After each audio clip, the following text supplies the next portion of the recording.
You go, girl.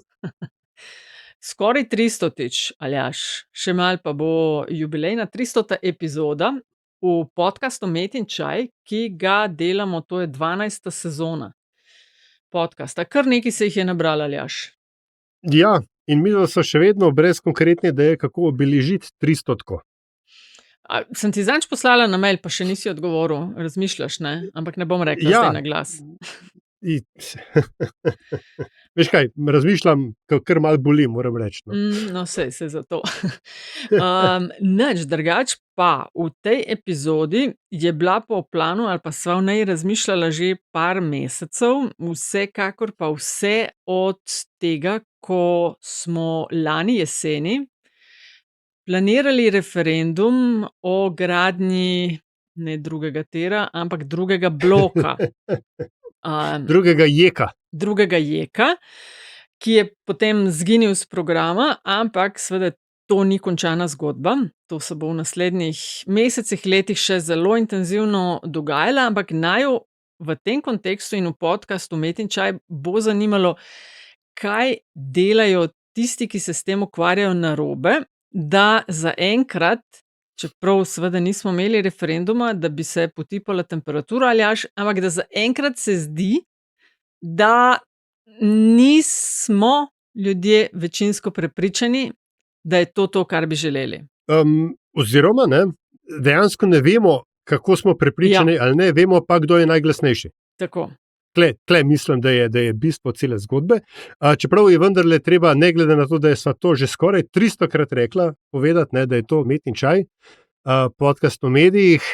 O dobrih in slabih praksah, novih tehnologijah in pa trendih prihodnosti. Gostitelja sva z vami Aljaž Pengal-Bitenc in Nataša Briški, najini gostje pa ljudje, ki v medijih delajo, z njimi živijo in o njih razmišljajo ali pa se tudi sicer ukvarjajo s komuniciranjem in imajo na temo medijev kaj povedati. Oziroma na temo tega, kako se pogovarjati. Tako da tokrat imava za gostjo doktorico Tanjo Perko. Tanja, zdravo. Živjo, pozdravljena. Kaj se prav reče? Skupaj sva študirali novinarstvo, ampak kaj si sociologinja, politologinja, kako se ti sebe opišeš? Ja, jaz sem pravzaprav vzporedno študirala novinarstvo, obramboslovje, kjer sem predvsem se posvečala kriznemu komuniciranju. Potem pa naprej sociologijo na fakulteti v Antwerpnu, kjer sem tudi doktorirala. Tako da zelo težko se opišem. Delam pa tudi na Inštitutu za jedrske raziskave, Belgijskem inštitutu za jedrske raziskave in jedrsko tehnologijo. In sem ena taka popolna mešanica različnih disciplin, različnih izkušenj, različnih aplikacij, ampak vse so pa povezane z kriznim komuniciranjem, komuniciranjem o rizikih, pa mogoče percepciji rizikov, pa seveda tudi vključevanje deležnikov in javnosti. Pa javno mnenje. No, evo, zdaj pa čisto vse si povedala. No, ampak to je točno to, kar danes na svetu je. Ne? Včasih je bilo sploh s temi znanstvenimi disciplinami, kaj si, ne vem, naravoslovec, družboslovka in tako dalje. Danes je pa velika večina, če ne vse raziskave, že zelo interdisciplinarne in smo prišli do zaključka, da ko iščemo rešitve za katerikoli družbeni problem, ki se tiče nečesa, nekaj, kar se tiče vseh nas, da je fino vključiti ljudi z različnimi znanji. Tako je, cela vas je potrebna. Ne? V bistvu ne samo, da en človek, ampak različni ljudje z različnimi pogledi, z različnimi znanji, z različnimi izkušnjami, z različno teorijo, metodami potrebujemo skupaj zelo dobro sodelovati, zato da lahko kakršnokoli novo tehnologijo in gremo proti razvoju, ne, da lahko te stvari uvedemo. Ja, multidisciplinarnost, interdisciplinarnost, to je zdaj zelo, zelo pomembna zadeva. In ni nobene tehnologije, da bi bila samo tehnična, ampak vse je družbeno-tehnično. Nobena stvar na svetu v današnji družbi ni samo tehnična. In ne gre samo za nove tehnologije, ne gre tudi za da rečem, stare, preizkušene tehnologije, za katere smo dolgo časa domnevali, da so tako rekoč tako vse prisotne, da se nam o njih ni treba več pogovarjati, oziroma smo domnevali, da obstaja nekaj, čemur smo vsaj v času, ko sem bil jaz na FDV-ju, rekli konsenz kot, ne vem, najmanjša stopnja nestrinjanja, ne, ali kako že, kar smo videli v pandemiji, ko so kar naenkrat ljudje, ki so se profesionalno ukvarjali z epidemiologijo, virologijo in tako dalje, presenečeno ugotovili, da imajo drugi ljudje druga mnenja, ki seveda niso utemeljena na znanosti, ampak da se jih iz nekega razloga, da se jim prisluhne, se jih posluša in škoda je nastala. Ne? Tako da, ker bo tema današnjega pogovora se bolj ali manj vrtela okoli komuniciranja jedrske tehnologije, jedrske energije in vsega, kar je s tem povezanega, mogoče lahko začnemo pri vas v Belgiji, kjer so teden dni bo tega, kar so spremenili politiko in na novo dovolili, oziroma ponovno dovolili investicije in uporabo jedrske energije, če sem prav si zapomnil. In me zanima, kako je ta debata v Belgiji izgledala. Ker kako izgleda v Sloveniji, verjetno vemo. Ne? Ja. Pravzaprav je Belgija tudi ena taka mešanica vsega tega. Ne. To se pravi, 2002 je v Belgiji, so v parlamentu sprejeli zakon, da bojo zaključili z jedrsko energijo. 7 jedrskih reaktorjev je v Belgiji, velika proizvodna jedrske energije, recimo v najboljših časih do 70% jedrske energije je bila proizvedena v reaktorjih, ne v drugih virih energije. Potem so pa v Sloveniji je to 20%. Ne? Potem so se pa odločili, da bojo pač izstopili iz jedrske energije, tudi seveda kot posledica ne samo Černobila, ampak tudi kasneje drugih nesreč, pogleda na jedrsko energijo kot problem z odpadki, recimo možnost, nevarnost za katastrofalne posledice, sprejemanje oziroma nesprejemanje radioaktivnosti, ki je proizvedena v jedrskih reaktorjih, za spremembo tistega sevanja, ki je v bolnici, pa ljudje ne sprejemajo tako negativno, čeprav je ista zadeva. No in potem so se odločili, da bojo pač izstopili iz jedrske energije, ampak nikoli jim tega ni pravzaprav uspelo. Zaradi tega, ker politika tudi ni bila prav pametna, niso investirali v druge vire energije in so potem pač nadaljevali in podaljševali obratovalno dobo jedrskih reaktorjev.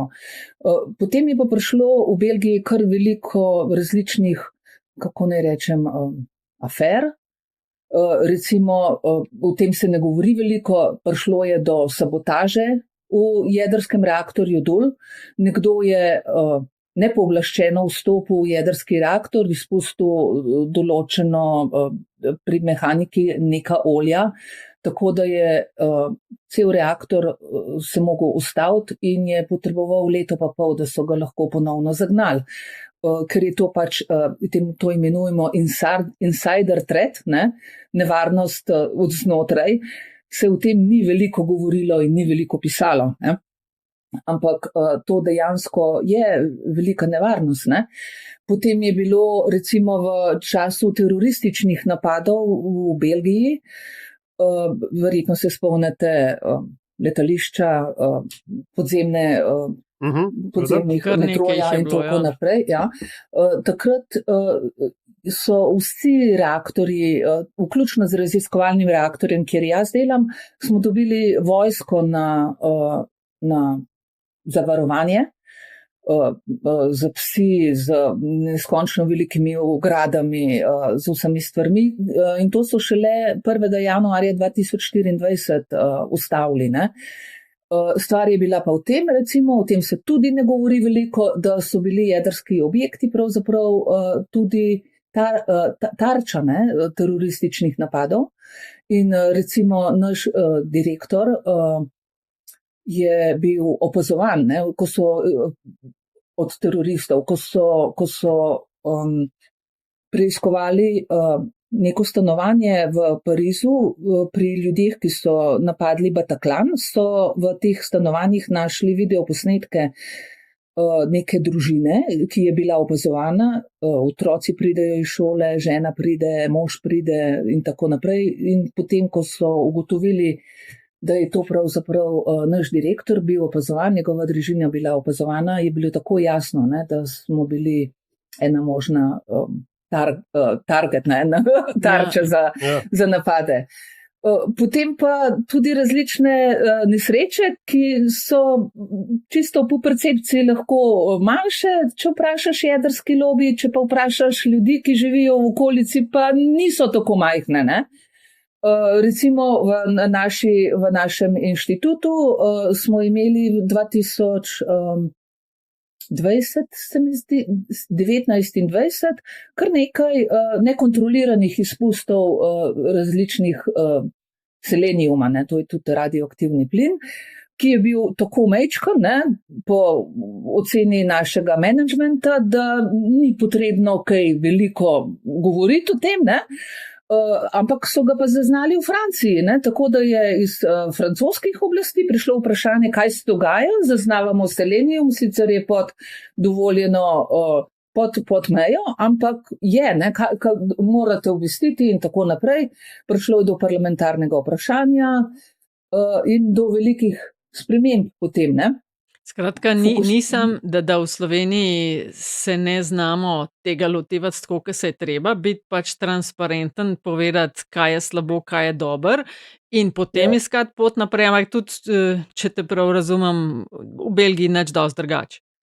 Pravzaprav moram reči, da je Slovenija, kar se transparentnosti pri jedrskih rizikih pa pri jedrskih nesrečah tiče, zelo, zelo progresivna, zelo dobra in ima zelo dobre prakse. Recimo Slovenska agencija za jedrsko varnost so izjemno transparentni. 2008 ali 2009 je bila jedrska elektrarna Krško za manj kot pol ure v nekontroliranem stanju. Zaznali so recimo v notranjem obtoku, da je prišlo do nekega likiča iz teka. Okay. Nič ni prišlo ven, ne?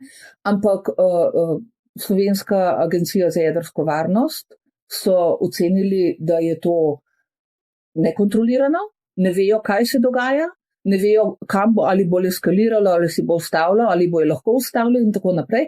In so takoj poslali obvestilo v Slovencem, pa tudi v Sloveniji, pa tudi vsem državam, Avstriji, Italiji, Madžarski, Hrvaški, ki mejijo Slovenijo.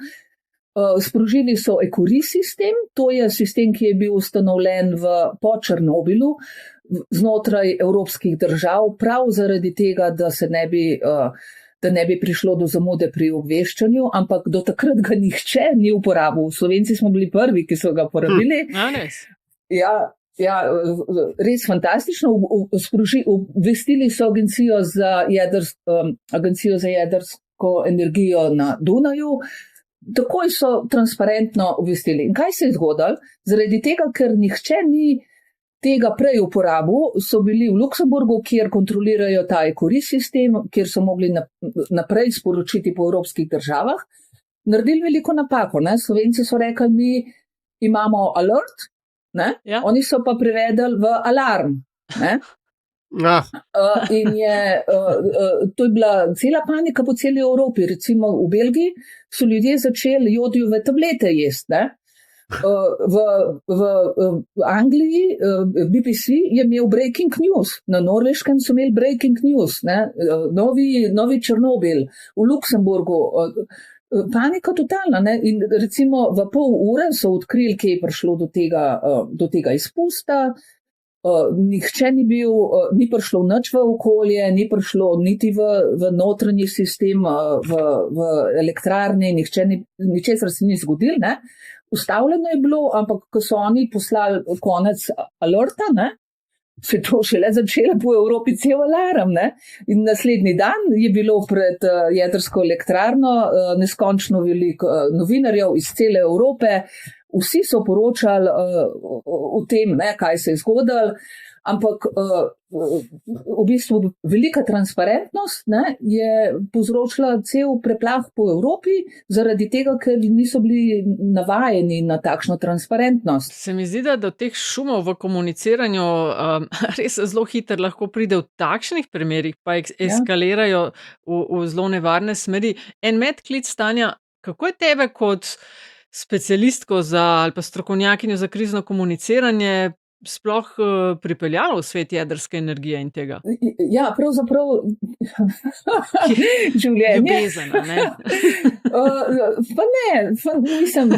Ne vem, to je na pamet. Ne, stvar na ključi. Jaz sem že kot študentka pri doktorici Manci Košir, ko sem študirala novinarstvo, sem delala prvo to preiskovalno novinarstvo, smo imenovali to, je bila moja naloga in sem preiskovala, kaj se dogaja v rudniku urana v Žirovskem vrhu. Potem sem pa kot novinarka tudi stalno pokrivala jedrsko elektrarno Krško, kar se je dogajalo, se ni veliko dogajalo, ampak recimo menjava goriva, remont in take stvari. Čak, za koga si delala kot novinarka? Za televizijo Slovenija. Za televizijo Slovenija. Potem, ko sem pa začela delati na Ministrstvu za obrambo, tam je tudi civilna zaščita, in sem se pa začela ukvarjati bolj s kriznim komuniciranjem in kriznim menedžmentom. In ko sem pa prišla v Belgijo, se je pa ravno ta zadeva zgodila v Krškem in so me takoj pograbili, ker je zelo, zelo fino imeti nekoga, ki govori slovensko, da lahko prebira dokumente, poročila in tako naprej. Ja, potem smo pa naredili zelo to dobro raziskavo v zvezi s tem, z tem, kaj se je dogajalo s to transparentnostjo, da je preveč transparenten, je bilo vprašanje. In je jedrska skupnost v svetu, ne samo v Evropi, zelo dobro odreagirala. Na podlagi naše raziskave so uvedli še eno stopnjo na Ines scale. Ines scale je pa tako kot Richterjeva lestvica za potres, je Ines scale isto prav tako na Mednarodni agenciji za jedrsko energijo, IAEA, United Nations agencija, ima to isto 7 stopenj in imeli so od 1 do 7. 7 največ, 1 je incident, se imenuje, pa accident je na vrhu, recimo Fukushima ali pa Černobil je bil 7, 3 Mile Island je bil 5. No, in so imeli od 1 do 7. In s to raziskavo, ki smo jo mi naredili z Krškom, so pa rekli, ne, rabimo tudi nič. In so uradno na podlagi družboslovne raziskave spremenili to lestvico in so dodali tudi nič, ki je dogodek, ki bi lahko eskaliral v nekaj, pa ni, ampak je vreden, je nujno obvestiti, je nujno komunicirati in je nujno biti pripravljen. In teh nič dogodkov, na stopni nič, se vsak dan dogajajo. In zdaj to lepo poročajo, prav zaradi Slovenije, ker smo dokazali, da je to potrebno, da ni recimo, da strokovnjaki določijo, vse se ni nič zgodil, zato, ker ni meritev bilo, ker ni ničesar, ampak je percepcija, kaj se zgodi, tudi zelo, zelo pomembna in ta percepcija vodi tudi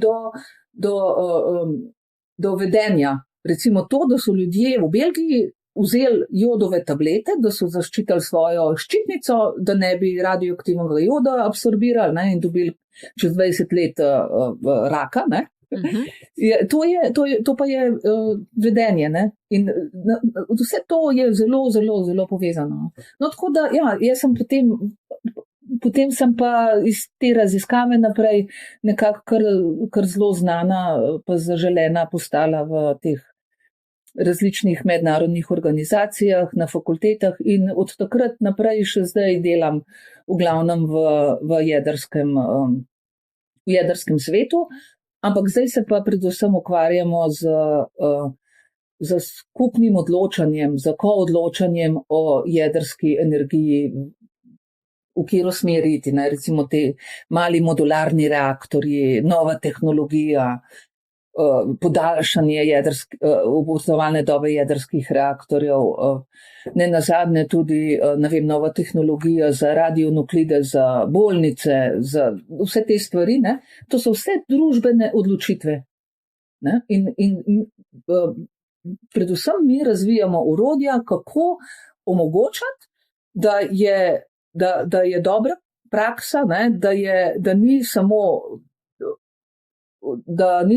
da omogočaš, da daš vsem enaka orodja, da lahko skupaj odločajo, ampak da si pravičen in da daš različna orodja različnim družbenim skupinam in različnim posameznikom, zato da se lahko skupaj odločajo. Ker to, kar jaz potrebujem, recimo, da se lahko informirano odločamo o prihodnosti jedrske energije ali pa nove tehnologije, je verjetno čisto nekaj druga, kot recimo, Nataša, ti potrebuješ. Ne? Tako da, ja, pravzaprav govorimo tukaj o enakosti, ne, ki ni dobra, ampak govorimo o pravičnosti. In ta orodja, ne, različne orodja, recimo, ne vem, da ne greš na referendum, pa daš ljudem 14 dni časa, da se odločijo, pa 3 tedne časa, da se odločijo, ne? Ampak da daš dovolj časa za dialog, ne? Za dialog, ne za diskurs, ne za razpravo, ampak za dialog med ljudmi, da lahko ljudje predstavijo različne vidike, da se lahko naučijo drug od drugega, da lahko empatično se vživijo v druge in ne samo, da vejo, kaj neka družbena skupina ali pa nek posameznik zastopa, kakšno mnenje ima in kakšno stališče, ampak tudi zakaj. In ta zakaj, to je empatija in to je dialog, katerega je potreben čas, da se vzpostavi, potrebna so sredstva, da se vzpostavijo in potrebni smo družboslovci za to, da pomagamo ta dialog vzpostaviti. Zaradi tega sploh, kar se tiče jedrske energije, je zelo veliko polariziranja, zelo veliko spekuliranja, zelo veliko propagande, zelo veliko napačnih informacij, napačnih predstav in tako naprej. In zato smo družboslovci potrebni, da razvijamo takšna orodja, da pašejo v določeno družbeno okolje in da odločevalci postanemo vsi. Zaradi tega, ker ima vpliv na vse nas, od kje mi dobivamo energijo, koliko energije bomo porabili, a bomo recimo, ne vem, zdaj se odločali, da bomo investirali v male modularne reaktorje ali pa jedrsko elektrarno Krško, ali bomo še naprej rabili neskončno veliko energije, ali bomo rekli, ja, mogoče manj energije, pa se bomo odločili za nekaj druga in tako naprej.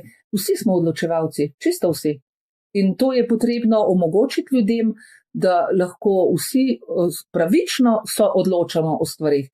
In 14 dni oziroma en mesec od 10. oktobra za referendum, ko so ga naznanili, pa do 24. novembra ni dovolj. O teh orodjih bi bilo verjetno fino se še kaj naprej pogovoriti, ker me dejansko zanima. Jaz pač na abstraktni ravni razumem, ne, da pač smo drugačni, imamo drugačne izhodišča, ampak mogoče v kakšnih namigih, ne, kako in kakšna ta orodja so, kako izgledajo, to bi bilo zanimivo. Ampak predtem se mi poraja neko v bistvu, pa je vprašanje, ki pa ga ne razumem. Ne, vprašanje tipa, kako je to mogoče. Ker jedrska elektrarna Krško, jaz se tega incidenta 2008-2009 se ne spomnim, oziroma šele ko si omenila to dodatno stopnjo na lestvici, mislim, je začel mečken svetlikati, ne. Mi pa bizarno, da ljudje v Belgiji jemljajo jod, ne, medtem ko ljudje v Breštah pa ne. Ampak tisto, kar pa se spomnim, česar pa se spomnim, je pa transport, kaj sta že bile dveh novih uparjevalnikov. Kjer je pa cela država, ki sta iz Kopra ali kje sta prišla po avtocesti, cela država je stala, mostove so rušili, dvigovali, vsi smo gledali, kako sta ta dva velikanska kosa opreme za nuklearko se vozila po avtocesti do Krškega in takrat se je zdelo, kot da, mislim, boljšega PR-ja za nuklearko se verjetno ne bi mogli želeti.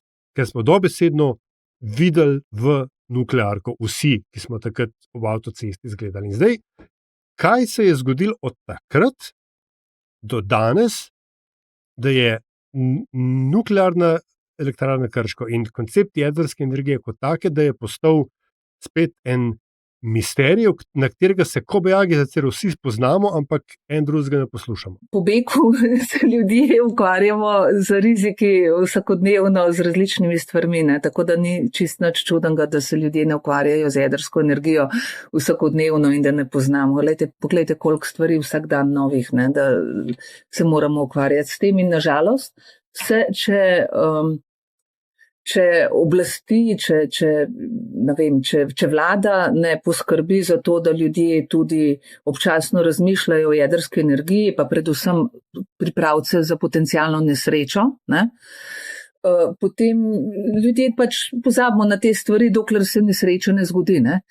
Tako da po Fukushimi 2012 se je zelo veliko spremenilo na tem področju v Evropi. Vse agencije za jedrsko varnost v vseh državah članicah so mogle upraviti stresni test in se pripraviti, tudi narediti programe za pripravo na jedrsko nesrečo. Ne? In takrat se je začel veliko več govoriti o tem, ljudje so veliko bolj usmislili te stvari. Ne?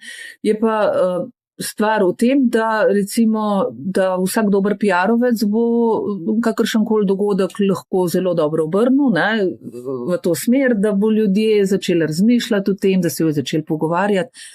In to je zelo dobro, ne. Slabši PR-ovci, ne, bojo pa zamolčali stvari, ne, in kakršenkoli dogodek, recimo, ne vem, manjše nesreče, recimo stvari, recimo takšen prevoz, ki si ga ti omenil, ne, bi lahko recimo v Franciji, ne, se je zgodilo, da so prav takšne prevoze imeli, ne, in niso dobro skomunicirali in so ljudje protestirali, ne. Tako da, ja, zgleda je bilo dobro to v Sloveniji narejeno takrat, ampak nasplošno te prevozi, sploh pri gradnji jedrskih elektrarn in tako naprej, če bomo šli v gradno jedrske elektrarne 2, zna zelo velik problem biti. Ne? Tudi tukaj pri nas se rušijo mostovi, ceste se morajo nove zgraditi in tako naprej, ne? Da te kanali, čez kanale je problem. Tako, to ni mala malca, ne? Zgraditi jedrsko elektrarno ali pa zamenjati, remont narediti. Ne? In je to potrebno, da se to moti življenje ali pa ga obogati. In zato je potrebno sodelovati in se pogovarjati z različnimi skupinami, ne jim povedati, kako to bo potekalo, ampak povprašati, kje je najbolje, kako, kaj pa vi pričakujete, na kakšen način in tako naprej. Ne? Recimo, prej ste me hoteli vprašati v zvezi z temi orodji, ne? Tako se čudno sliši orodja. Ne? Recimo na Nizozemskem so se tudi odločili, da bojo gradili dodatno jedrsko elektrarno v Borsererju, to je blizu meje, tako kot vse jedrske elektrarne, ne? In je lokalna skupnost, so imeli projekt, 1 leto dolg projekt, kjer so povabili ljudi, da se javijo sami, ne, kdo bi sodeloval v tem soodločanju v zvezi z jedrsko elektrarno. Jedrska elektrarna bo, so povedali jim, ampak kakšne pogoje pa mi imamo kot lokalno prebivalstvo, ne, kot prebivalci. Kakšne pogoje? In da so povabili ljudi iz lokalnih skupnosti, da skupaj določijo pogoje o tem, kako, na kakšen način in tako dalje. Več kot 400 ljudi se je javili, ne, različni starosti, izobrazbe, zanimanj in tako naprej. In potem so izbrali iz teh 400, so loto imeli, naključno izžrebali, ne, ker to je po pravilih, to vemo kot družboslovci, po pravilih je zelo pomemben, da ima vsak enako možnost, da lahko sodeluje. so izžrebali določeno število ljudi, mislim, da 120, in potem so te ljudje eno leto skupaj sedeli, se pogovarjali in na koncu oblikovali 37 pogojev, pod katerimi lahko gradijo jedrsko elektrarno na njihovem dvorišču. Recimo prevoz, na kakšen način vidijo prevoz, ne samo materijala, ampak tudi delavcev in tako naprej je zelo točno določeno, je eden izmed teh pogojev, ne. In v tem letu so ljudje, so imeli pravico, da so povabili eksperte, argumente za, argumente proti, pomagali so jim, da so razumeli termine, dobivali so se skupaj. Mislim, to je bil en tak fantastičen proces, v katerem so na koncu lepo izoblikovali 37 pogojev, da se lahko zgradi jedrska elektrarna, ne. In to je eno leto potekalo. Ampak, oprosti, Nizozemci, zdaj, če mečkam stereotipiziramo, ne, so praktični, surovo odkriti, ne? Odkriti, ne nesramni, odkriti, jaz jih imam zelo rada. Ja, ne, sej to sem zdaj, ker je pač tukaj imam za par Nizozemci delam in je pač to tak running joke klele, ne, okoli tega. Ja. Ampak, kakorkoli, razumem, da je tak projekt na ta način s temi orodji na Nizozemskem lahko šel čez. V Sloveniji bo pa na koncu tako, da se bomo vsi vse zmenili, na kaj bo nekdo rekel, ne, mojega pa ni, mene pa niso spoštevali, jaz sem proti, zdaj samo, da mora nič zgoditi. Kako pa pol to rešiš? In še bolj, ne, kako mi sploh imamo jedrsko elektrarno, zakaj smo se nekoč lahko zmenili, danes se pa zdi, kot da se stalno vrtimo v krogu, po eni strani zato, ker neke vrste politični konsens, da nova nuklearka obstaja, ampak se tega nihče ne upa povedati in se igramo demokracijo, ker kobajagi bodo ljudje vendarle lahko nekaj povedali, ampak v hipu, ko je izgledalo, da bodo ljudje rekli, ne more biti, so pa rekli, ne, evo, stop igra, ne gremo se več. A lahko sam jaz pomagam, kako je včasih bilo to možno, Aljaž? No, dejno. Ker so ti pač rekli in niso nobenega vprašali. A lahko tle črtico potegneva in je pač, kako je bilo včasih, zato je bilo možno. Se motim, doktorica Perko? Ne, pravzaprav vse te jedrske elektrarne, ki so zgrajene po Evropi in še vedno obratujejo, so bile zgrajene brez družbenega konsenza.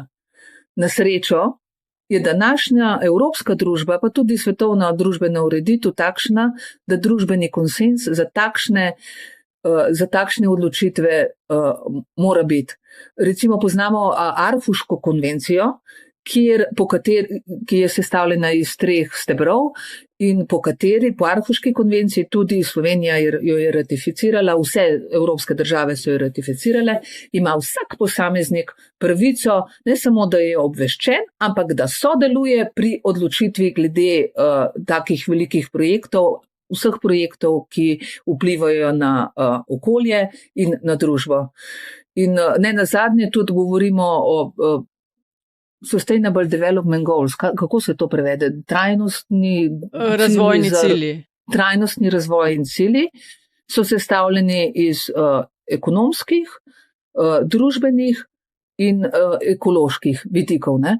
In tukaj govorimo o pravičnosti in vsak posameznik ima pravico, da sodeluje in oblasti, organizatorji ali pa odgovorni za gradnjo takšnih velikih projektov pa morajo organizirati dialog v družbi, dialog, ne diskurs, to pomeni dialog z empatijo, zakaj ljudje tako mislijo, kakšni so njihovi miselni procesi, kakšne so njihove želje, kakšne so njihove pričakovanja. In na tak način, da lahko različni vidiki so predstavljeni in da pride do enega družbenega konsenza v zvezi s tem. Družba danes je boljša, kot je bila družba v 60-ih, 70-ih letih, ko je bila jedrska energija v najboljši dobi, ne? 24. novembra bi ta posvetovalni referendum o izgradnji drugega bloka krške jedrske elektrarne moral biti. Poslanci so, nekaj malega si že prej omenila, so razpis oktobra podprli, potem so pa en mesec prej referendum naenkrat odpovedali. Spraševali bi na Oboje z velikansko večino, to je treba mislim, dodati. res, za bizarke leta. Spraševali so oziroma so želeli vprašati, ali podpirate izvedbo projekta JEK2, ki bo skupaj z ostalimi nizkoogljičnimi viri zagotovil stabilno oskrbo z električno energijo. Kot si sama omenila, Tanja, ljudem so dali en mesec, pri tem, da je bilo noro veliko nategovanja glede stroška oziroma sploh nobenih informacij, ker jih ne moreš imeti, ker je vse samo še v neki beta plan verziji, ne s kom bi kaj delali, ne kdaj bi delali, ne kaj, ne kako. Kako pa po tvojem v resnici ljudem razložiti jedrsko energijo, zakaj to rabimo oziroma če sploh, ali so druge alternative, ali so alternative boljše? Kako to ljudem razložiti, da ne laufamo takoj v lekarno po jodove tablete? Lepo prosim, tukaj zdaj toliko predsodkov. A ne? Ljudje smo pametni, ne? Ljudje ne laufamo kar tako po jodove tablete. Smo čist sposobni, so odločene. Poglejte, kako lepo se je našla lokacija za odlagališče srednje in nizko radioaktivnih odpadkov v Sloveniji. Tudi je bilo mišljeno, ja, to ne bo uspelo nikjer, pa je, ne? Slovenija je eden izmed takih, izmed teh držav evropskih, poleg Švedske, recimo Belgije in tako naprej, ki smo našli odlagališče za jedrske odpadke, za srednje in nizko radioaktivne, skupaj z ljudmi. Ne? Prvo, kar je, Nataša, ne smemo povedati, da je jedrska energija rešitev in ne vem kaj, ampak povedati, jedrska energija je ena izmed možnosti. Ne? Imamo različen miks.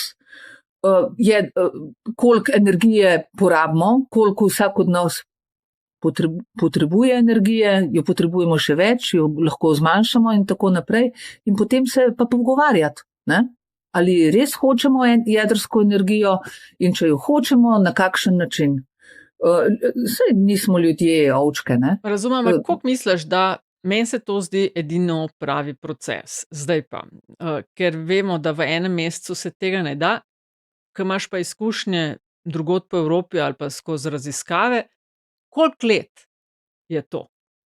Ja, recimo v Kanadi, ne, so tudi izvedli, v Kanadi, v Južni Koreji, v Angliji, tudi izven Evrope, ne, konkretno v Kanadi so izvedli javno razpravo o energiji.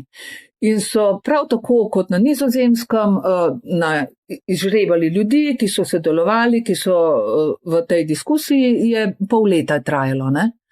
Da so oblikovali svoje mnenje in napisali na svet vladi, kako naprej, s kakšno energijo in na kakšne načine. In potem je pa stvar vlade, da izpolni pač te stvari, ki jih ljudje po takšnem procesu predlagajo. Ne? Včasih se lahko zgodi tudi, da ne, ampak načeloma so ti predlogi zelo dobri. Se mi zdi, da tega nimajo v svoji formuli glede, kako naprej energetsko oskrbovati Slovenijo. Ampak kako bi pa ti ocenila to komunikacijo in o jedrski energiji in o morebitni potrebi po JEK2, gradnje JEK2? Sploh ob tej epizodi z referendumom. No? Ja, mislim, ta referendum, moram reči, da je bil zelo velik fiasko, ne, za Slovenijo in pa tudi tako, da ga pripraviš na. To je eden najbolj demokratičnih orodij in je zelo, mislim, neverjetno, da je bilo takole zlorabljen in s takim referendumskim vprašanjem. Elektroinštitutom Igor Vidmar sem naredila ravno tako s kolegi tam, smo naredili raziskavo, analizirali smo cel dialog, cel proces v zvezi z jedrsko elektrarno Krško, naredili smo intervjuje, pregledali smo vladne dokumente in medije, analizo medijske vsebine in smo ugotovili, da ugotovitve razkrivajo, da lahko manipulacija z vključevanjem deležnikov v propagandne namene ne le spodkoplje učinkovito odločanje v politiki jedrske energije, ampak tudi načne zaupanje javnosti v demokratične procese in v naprejšen tehnološki razvoj. Ne? Tako mislim, da sem zdaj kar dost nakazala. Ne? Zasledili smo manipulacijo, zasledili smo propagando in to se ne bi smelo zgoditi. Ne? Povedali smo v tej epizodi že, kdo bi moral sodelovati v taki javni razpravi. Ampak, konkretno v Sloveniji, kdo bi jo moral organizirati in kdo bi jo moral voditi? Zato, ker, spet, da malo podstaknem. Po eni strani odločevalci, vsaj ta konkretni nabor, lahko se strinjamo, ne kakorkoli, ampak milje, iz katerega oni prihajajo, vsaj daje videz pristranskosti. Po drugi strani imamo strokovnjake, takšne ali drugačne, za katere se včasih zdi, da imajo bolj politične kot strokovne ambicije. In hkrati imamo spet tabore v družbenih omrežjih, v medijih, kakorkoli, ki en drugmu ne da se poslušajo, ampak en drugmu razlagajo, kako je ta drug butast, ker vendar kako ne vidijo, da je njihova verzija jedrskega miksa nas bo vse ugonobila, medtem ko oni ali pa pač mi imamo pa edino pravo rešitev. Kdo je torej tukaj nekdo, ki lahko ta cirkus drži vsaj v nekem krogu, da bomo imeli vsi nekaj od tega? Prvo, kar je, se mora vlada distancirati od končne odločitve. Vlada mora spodbuditi in odpreti diskusijo, dialog, pravzaprav ga podpirati, ampak ne definirati, kakšna je končna odločitev. Vlada mora opazovati iz distance, iz razdalje, kako se od spodaj navzgor odločitev formira. Ne pa, da se že določi, pol se pa samo podporo še išče.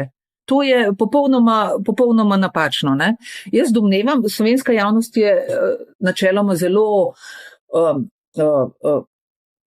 podpira jedrsko energijo in verjamem, da če bi takšen dialog bil izpostavljen, verjamem, da bi se slovenska javnost odločila za jedrsko elektrarno 2, Krško 2, ampak zaupanja pa ni bilo zgleda od vladnih institucij in predvsem ne od jedrskega lobija. Občutek imam, da je jedrski lobij v Sloveniji zelo prevzel vajeti v svoje roke, organizirali so diskusije, kjer so ljudje z enakimi stališči prišli in so samo ponavljali in potrjevali drugega. Skupine, ki imajo drugačna stališča, pa niso bila povabljena v te diskusije. Tako da dejansko nobenega dialoga ni bilo.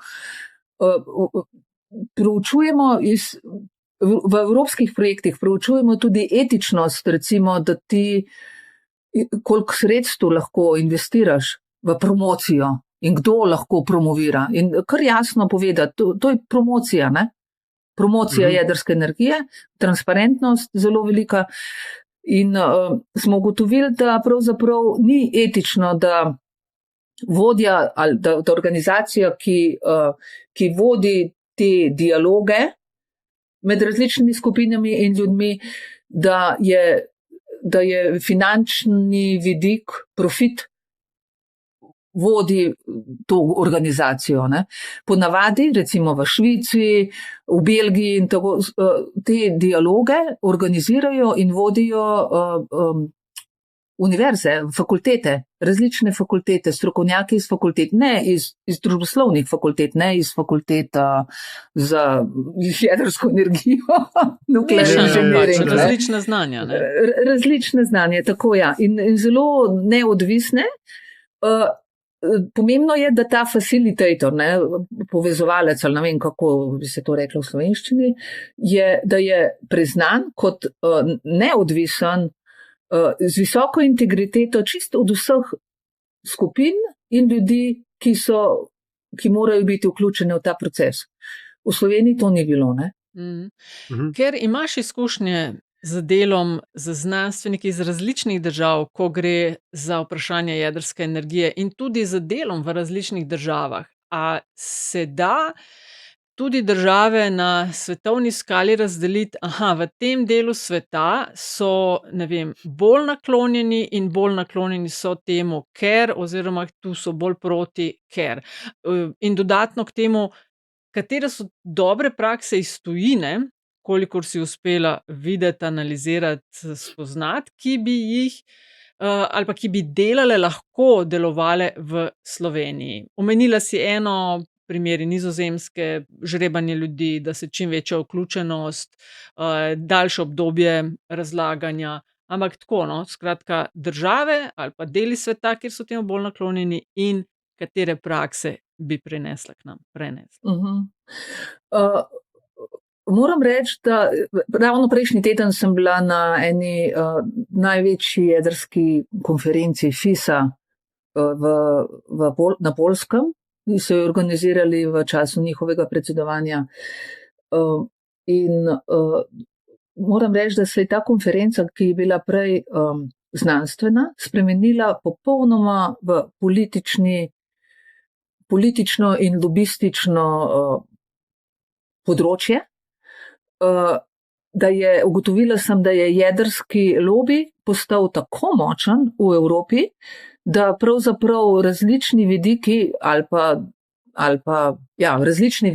pa kritični vidiki ali pa reflektivni vidiki pravzaprav skoraj niso več mogoči. In tako da je jedrski lobi je meddržavno. To ni po državah, recimo. Vemo, da je Francija zelo močen jedrski akter, oni so sposobni zgraditi, so jedrska sila. Vemo, da Rusi so druga, recimo, potem so Južni Korejci in Američani, ki nimajo veliko tehničnih sredstev, ampak imajo zelo močno mašinerijo vsaj, tudi politično, ne. In pritiskajo čist v vseh porah, po vseh porah, diskusijah, vse povsod so, najemajo ljudi, da promovirajo jedrsko energijo, da se recimo ne diskutira o tem, kako se jedrske elektrarne zlorabijo ali pa uporabijo kot jedrsko orožje, recimo Zaporiža, ne, poznamo zdaj. O tem sploh ni bilo nobene diskusije, nihče tega ni omenil, ne.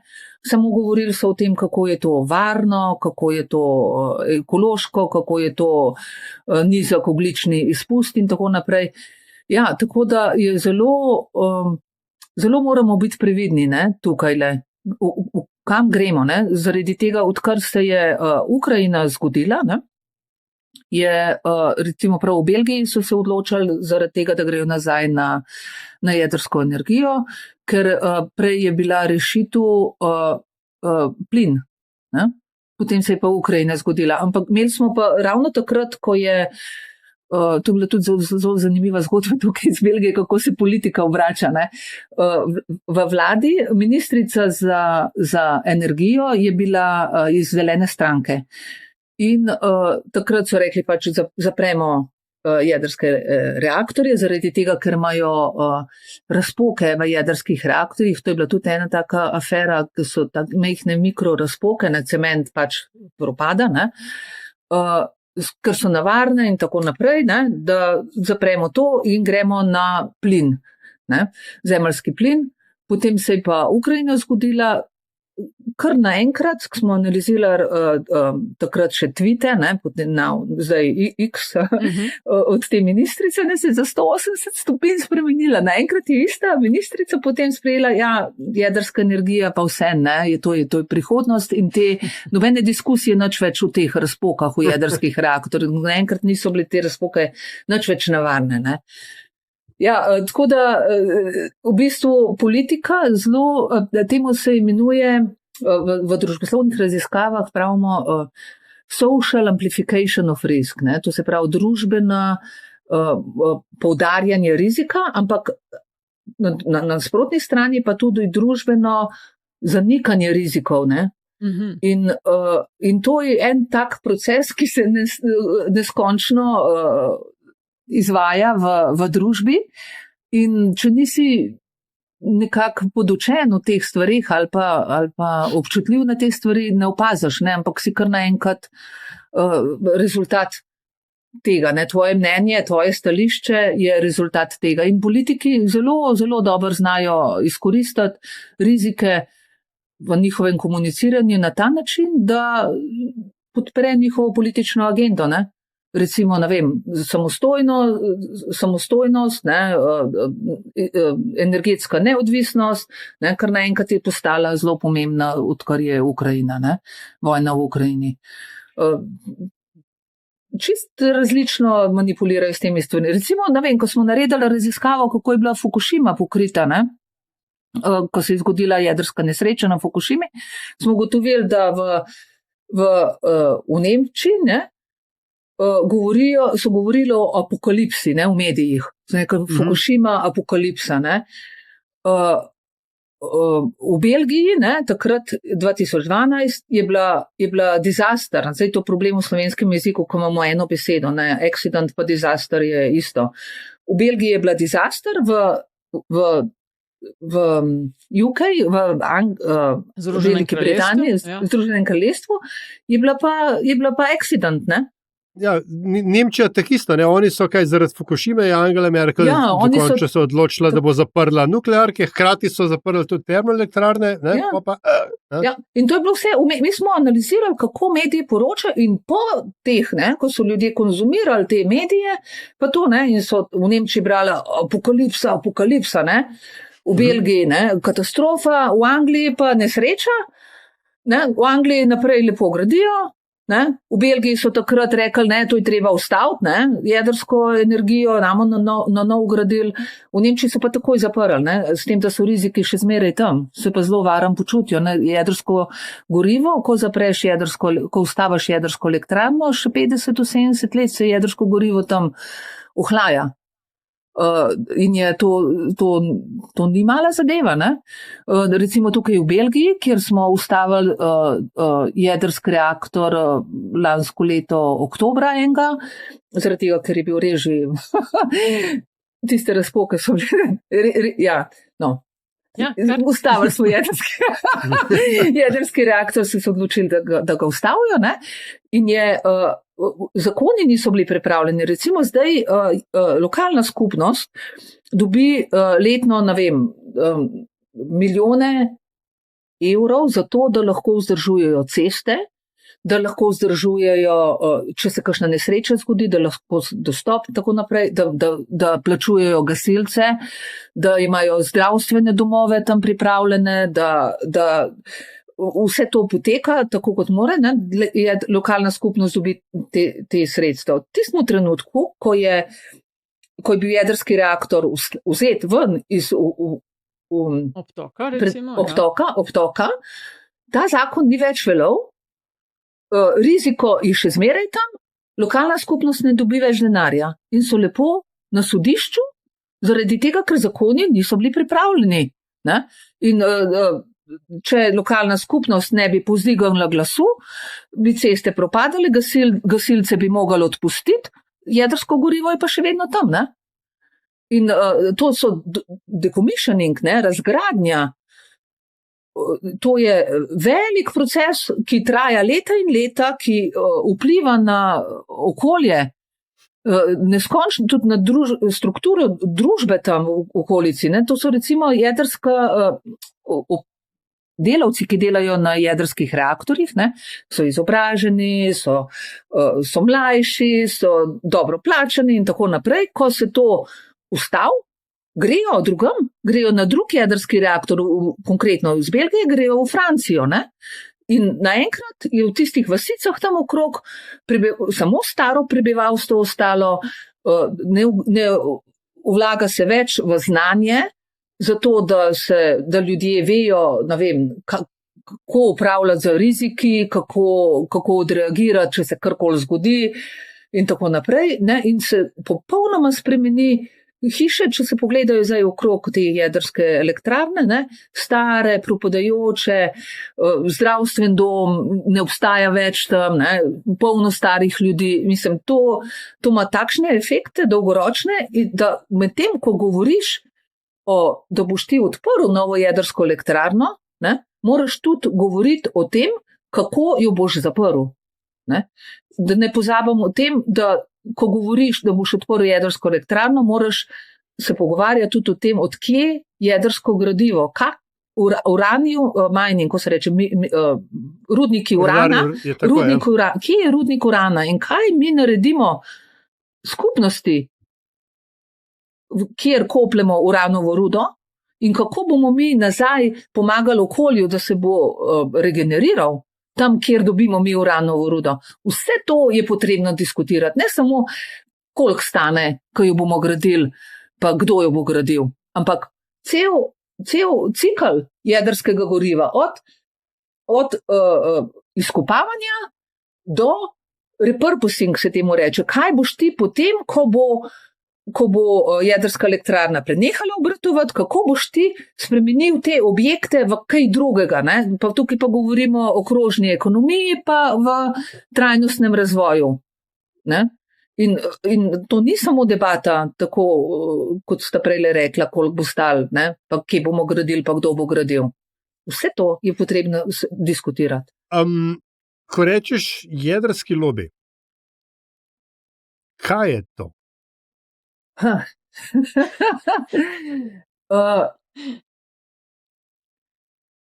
Lahko rečem, da je zelo močen. Ne moram zdaj poimenovati, kaj je to, ampak lahko rečem, da je zelo močen in da imajo lovke čisto povsod. Mečken je škodoželjno vprašanje, ne? Zato ker se itak vedno soočamo s tem konceptom lobijev. Ja. Ker imamo tudi ne vem, verjetno solarni lobi, ne? Ali pa vetrniški lobi, ali pa karkoli. Imamo pa tudi, ne vem, orožarski lobi, ampak tisto, kar se hotel vprašati, a je to primarno zasebni interes? A je to so to primarno državni akterji, ker se prej omenjala Francijo, Južno Korejo, Rusijo, Ameriko? Ali so to v bistvu energetske firme, ki trgujejo ali proizvajajo energijo, neke vrste paradržavni centri moči, ki v resnici ki je v bistvu vse, na katero stran bo ta debata padla, ker oni bodo energijo vsekakor delali. V bistvu zasebni pa državni interes je vse pojasnjen. Recimo v Sloveniji vidim, da Amerika, proizvajalci, graditelji jedrskih elektrarn iz Amerike, ne, Westinghouse, imajo velike možnosti. Vidim, da veliko več sodelovanja pred Trumpom je bilo z njimi, Južnokorejci so odstopali, bili so še Francozi v igri, pa Američani, ampak Francozi so... Ali Kitajci pravzaprav. Južnokorejci so odstopali, s Kitajci ni politično sprejemljivo zaradi tega, ker delajo v Rusiji in tako naprej. Ne? Bili so, po moji oceni, so bili glavna možnost Westinghouse, Amerika, in pa Francija, ki pa je zelo draga, ne? Njihovi EDF, kjer gradijo, so recimo v Angliji, se zelo podaljšuje, zelo se drži in tako naprej. Ne? Zdaj pa, če pogledamo samo Ameriko, videla sem, da je veliko stikov bilo z Westinghouseom. Lobisti iz Westinghousea so v Sloveniji in se pojavljajo na vseh razpravah. Ne? In je Zdaj pa kaj pa v Ameriki zasebno pa javno, pa sploh v obdobju Trumpa tako ne bi govorila. Ne? Jaz mislim, da je to zelo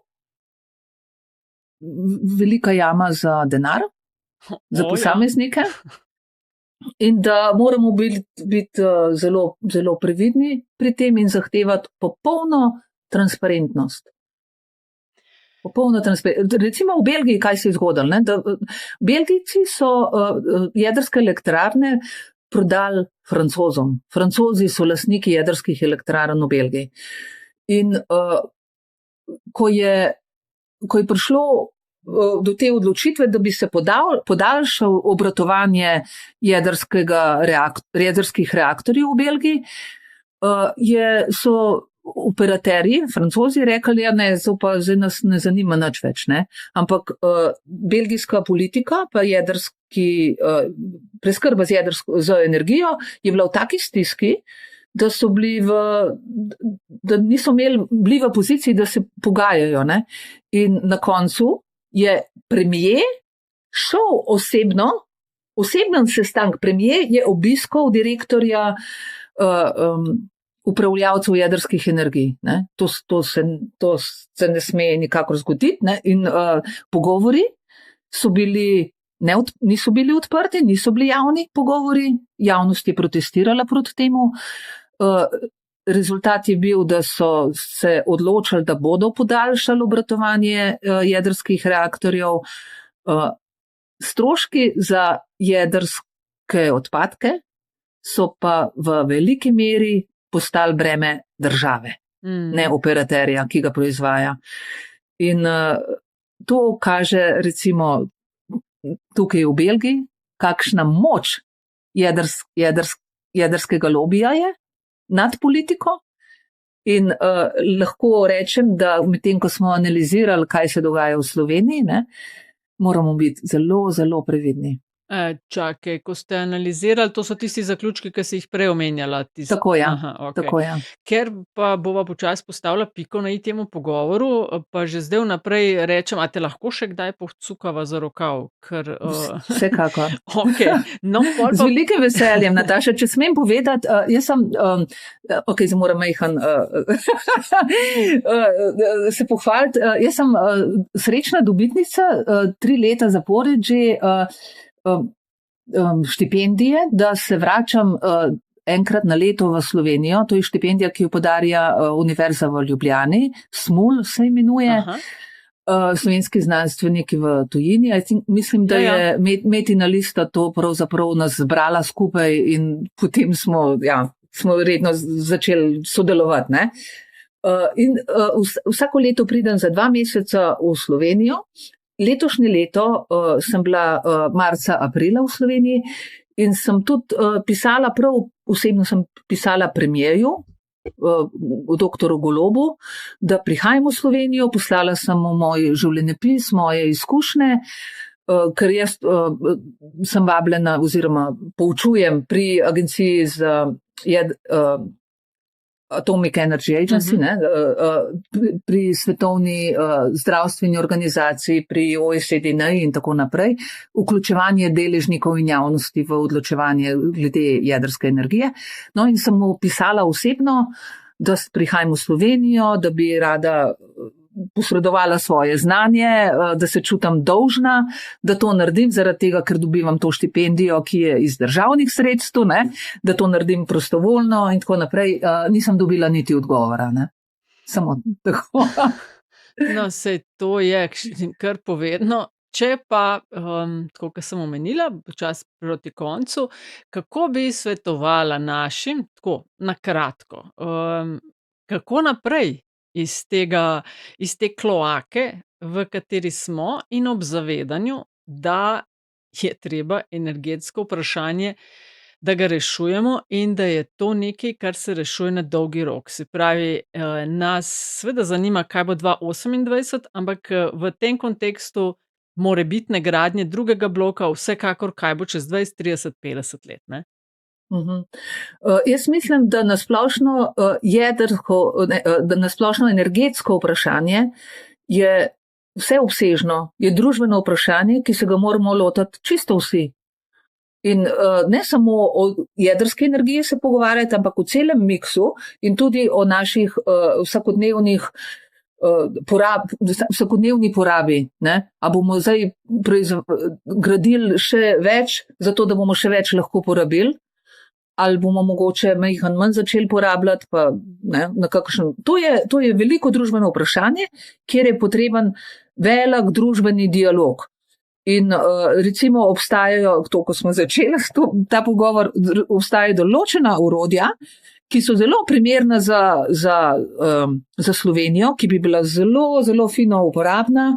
Recimo, ne vem, 1 leto je namesto v propagandne ali pa v promocijske namene za reklame nameniti denar raj za takšen družben dialog in dobiti konkretne rezultate, kam družba sploh hoče. S tem, ko bi se skupaj soodločali, bi se tudi ljudje majhen bolj zavedali, koliko energije porabimo in odkje je ta energija in kakšne so posledice surovin, pa kaj potem to za nami pušča in tako naprej, in bi mogoče skupaj zrasli v eno boljšo, bolj energetsko ozaveščeno skupnost. Meni se zdi to izjemna priložnost, zdaj pri odločitvi za jedrsko elektrarno Krško, in ki bi jo bilo samo za pograbati, s tem bi se družba obogatila, ne? Če bi vsi skupaj lahko to. Zaradi tega, ker ljudje, ko razmišljamo, ko sprejemamo odločitve, razmišljamo na 2 načina, ampak to je pa že za drug pogovor.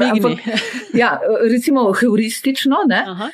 To, da zaupaš enemu ali pa da se po instinktu odločaš, ja, ti bom pa zaupal, pa rečeš odločitev, ja, tako, ne, podprem jedrsko elektrarno Krško, ne. Lahko pa sistematično razmišljaš o tej zadevi, pa rečeš, to je dobro, to je slabo, ta pa tako misel, pa drugačen misel, kaj pa jaz mislim, ne. In rabaš čas, rabaš veliko energije, rabaš sredstva za to, da o tem razmišljaš, ne. In potem se odločaš. Ampak, če ti na heurističen način sprejmeš odločitev, rečeš, ta gospod je to rekel, da je to dobro, ne, mu verjamem, bom to sprejel, se to zelo hitro potem premisliš, ko bo en drug gospod prišel, bo rekel nekaj druga, pa reče, ne, čak, zdaj pa nočem več jedrske elektrarne Krško 2, ne. Ampak, če pa ti sistematično, če ti razmišljaš o teh stvarih, če se pogovarjaš, če vložiš določeno energijo v to, ko sprejmeš odločitev, ja, hočem jedrsko elektrarno Krško 2, te pa ne bojo tako lahko zmanipulirali oziroma te ne boš spremenil tega mnenja. In zaradi tega za vključevanjem deležnikov ali pa javnosti v takšne odločitve naredimo družboslovci možnost, da ljudje iz heurističnega pridejo na sistematično procesiranje informacij, na podlagi katerih po nekoliko dolgotrajnem postopku pridejo do odločitev, ki jih ne bojo spremenili tako zlahka in bojo delili tudi odgovornost za te odločitve. In bojo tudi mogoče svoje obnašanje nekoliko spremenili po določenem postopku, ampak za to odločitvijo bo potem družba ne bo tako turbulentna, da eno mandatno obdobje bomo gradili jedrsko elektrarno, drug mandatno obdobje ga ne bomo gradili, ne? Ampak bo ostal to družben konsens. Tako da jaz bi zelo apelirala, klicala potem, da se malo pozanimamo, kaj se pa zdaj dogaja z odločitvijo za jedrsko elektrarno Krško, grejo stvari naprej ali ne, in mogoče tudi odprli en širši družbeni dialog na splošno o jedrski politiki. No, ta pristop bi se tudi meni zdel edino smiselen, bomo pa spremljali, kam bo dejansko v naslednjih letih šlo. Doktorica Tanja Perko, hvala lepa, ampak to še ni vse, ker zalažem na koncu goste oziroma gostje vedno vprašava enako, in sicer, da z nami delijo tudi kakšno zanimivost. In to je lahko karkoli, lahko povezano z tavo osebnost, s tvojim delom, lahko pa nekaj povsem X. Tako da, izvoli.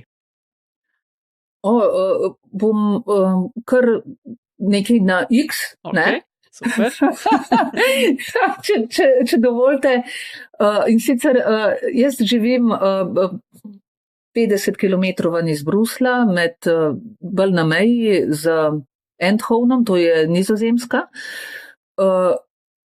zaradi tega, ker pač delam na jedrskem reaktorju, pa jedrski reaktorji, kot smo rekli, so vedno na meji, ne. Okay. Ampak imam pa hčerko, ki študira v Bruslju, tako da sem tudi jaz zelo pogosto grem v Bruselj. In moram reči, da zadnje čase sem zelo pogosto v Bruslju prav zaradi protestov, kjer kličemo po ustavitvi genocida v Gazi, kjer kličemo po direktnih in takojšnjih sankcijah Izraela za politiko, ki jo izvaja, in kjer kličemo po tem, da bodimo humani in da je popolnoma nesprejemljivo, da se takšne stvari dogajajo v letu 2025.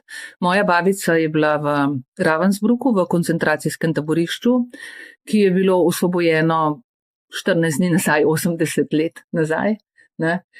In moram reči, da na ta dan sem se udeležila tudi protestov proti genocidu v Gazi in tudi zdaj mi gre na jok, ne morem verjeti, da se takšne stvari dogajajo danes, ko so se dogajale takrat, ko je bila moja babica mlada, ne. Nesprejemljivo. Se upravičujem, Nataša. Sploh ne, ker sem želela samo dodati, da hvala lepa tudi za ta zaključek.